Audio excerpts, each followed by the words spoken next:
हर किस्म के रूहानी जिस्मानी मसाइल और वज़ाइफ के लिए पीर इकबाल कुरैशी चैनल को सब्सक्राइब करें। नहमदुहु व नुसल्ली व नुसल्लिमु अला रसूलिहिल करीम, अम्मा बाद फ़अऊज़ु बिल्लाहि मिनश शैतानिर रजीम, बिस्मिल्लाहिर रहमानिर रहीम। शव्वाल की 11-12 तारीख का शादी की बंदिश खात्मे का बहुत ही बेहतरीन अमल है जो मैं आज आपको अता करूँगा। शादी नहीं हो रही या शादी में कोई भी रुकावट है या शादी की बात चल के रुक जाती है या शादी होने के लिए कोई ना कोई बंदा बीच में रुकावट बन जाता है लड़के या लड़की के घराने की तरफ से।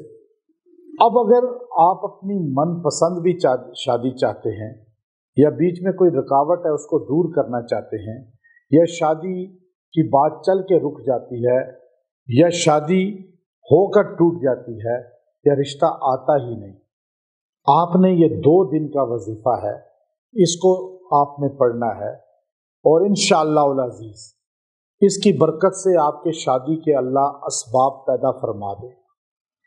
बहुत बड़ी तादाद में मर्द और ख़वातीन, लड़के लड़कियां हमारे पास शादी के लिए आते हैं कि जी शादी नहीं हो रही, माँ बाप आके उनके बारे में बताते हैं, तो मैं अक्सर को वज़ाइफ देता हूँ और अल्हम्दुलिल्लाह कुछ वज़ाइफ ऐसे हैं जो करने से उनके शादी के फ़ौरन असबाब हो जाते हैं और बड़ी तादाद में अल्हम्दुलिल्लाह रिश्ते हो चुके हैं।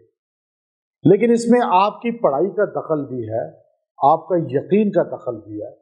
अब आप शादी नहीं हो रही और आपको वजीफ़ा मैं दे रहा हूँ और आपका यकीन है अगर कि मैंने आपको सही चीज़ दी है और आप कुरानी अमाल हैं और कुरान पाक पे आपका बिलीव है कि जी मेरा मसला तो इससे ही हल होगा, तो आपका फ़ायदा हो जाएगा। अगर आप डामाडोल हैं कि नहीं पता नहीं इससे फ़ायदा होगा या नहीं, ये तो हर कोई पढ़ता है, ये तो मैं पढ़ूं, लड़का या लड़की सोचे तो क्या पता हमारी शादी होगी या नहीं।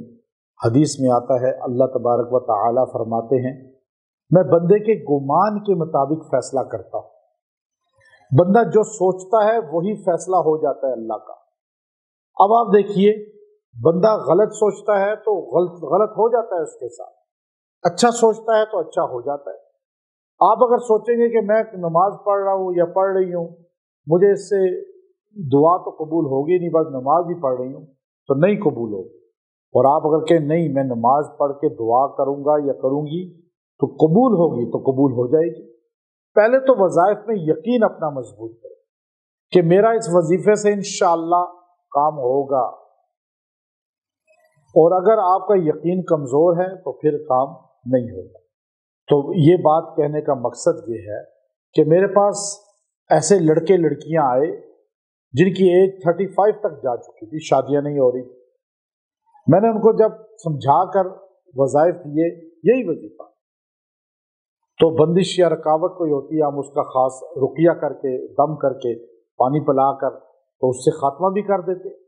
तो मैंने कहा ये वजीफ़ा करें, उनको थोड़ा समझ आ गया, यकीन आ गया कि नहीं ये बात सही कह रहे हैं और कुरानी वजीफ़ा बता रहे हैं। उन्होंने यकसुई से पढ़ा, उनकी शादियां हो गई। और बाज़ का 22-23 साल के लड़कियां लड़के आए, उनको वजीफ़ा दिया, लेकिन उन्होंने चूँकि थोड़ा यकीन की कमज़ोरी रखी कि होगा या नहीं होगा, तो ये तो सारे पढ़ते हैं इस तरह सोच कर, तो उनकी नहीं हुई शादी। वजीफ़ा 1-2 भी पढ़ ली। तो असल चीज़ आपका यकीन है मुआलिज पर और जो वजीफ़ा दिया जा रहा है उस पर। आप पहले यकीन मजबूत कर लें। आपका एतमाद है तो आप बात सुने। इसीलिए कहा जाता है सबकी वजीफ़े नहीं करने चाहिए। जिस पर आपको एतमाद है, जिसको आप मिल सकते हैं या बात कर सकते हैं या जो कुरान की बात बता रहा है और आपको एतमाद है, तो उसका वजीफ़ा करें। हर बंदे का वजीफ़ा करने से रिएक्शन और मसाइल आ जाते हैं, तो आप ये वजीफ़ा 2 दिन कर लें। इंशाअल्लाह अज़ीज़ मैं बड़े वसूख से कह रहा हूँ, अल्लाह आपके शादी की रुकावटें दूर कर देगा, शादी के असबाब पैदा फरमा देगा और आपका मसला हल हो जाएगा। ये वजीफ़ा है अलैहिस्सलाहु बिकाफिन अब्दह, अलैहिस्सलाहु बिकाफिन अब्दह।